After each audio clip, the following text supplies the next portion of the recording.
আজকে আমরা পঞ্চম শ্রেণীর গণিত 30 পৃষ্ঠার 13 নং সমাধান করব।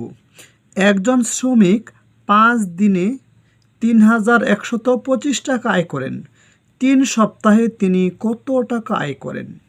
এখানে আমাদের বুঝতে হবে যে এখানে হলো 5 দিনে এত টাকা আয় করে, আর আমাদের বের করতে হবে 3 সপ্তাহে। সপ্তাহের সাথে দিন এটার কোনো মিল নেই, তাহলে কি করতে হবে? সপ্তাহকে দিনে পরিণত করতে হবে। তা 3 সপ্তাহে কয় দিন এটা আমাদের আগে বের করতে হবে। তাহলে আমরা কি লিখতে পারি? আমরা অঙ্কটি সমাধান করি। আমরা জানি 1 সপ্তাহ সমান 7 দিন।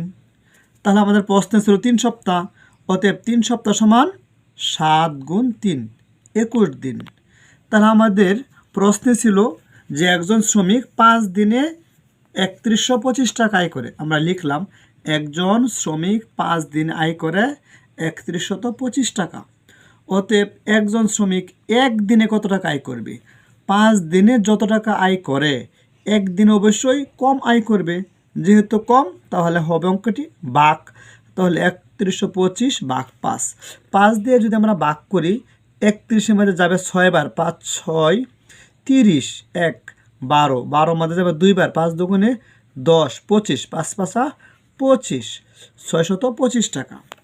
তাহলে আমাদের বের করতে হবে 3 সপ্তাহে কত টাকা আয় করে। আমরা আগেই কিন্তু বের করছি 3 সপ্তাহে হলো 21 দিন। তাহলে আমরা পেলাম এক দিনে আয় করে 625 টাকা। অতএব একজন শ্রমিক 21 দিনে আয় করে। একদিনে যা আয় করবে বা করেছে, 21 দিনে তার চাইতে অনেক বেশি আয় করবে। তাই কি হবে? গুণ 625 গুণ 21 টাকা। তাহলে আমরা 21 দিয়ে 625কে গুণ করলাম, আমাদের ফল হলো 13,125 টাকা। তার আমরা লিখতে পারি উত্তর 3 সপ্তাহে তিনি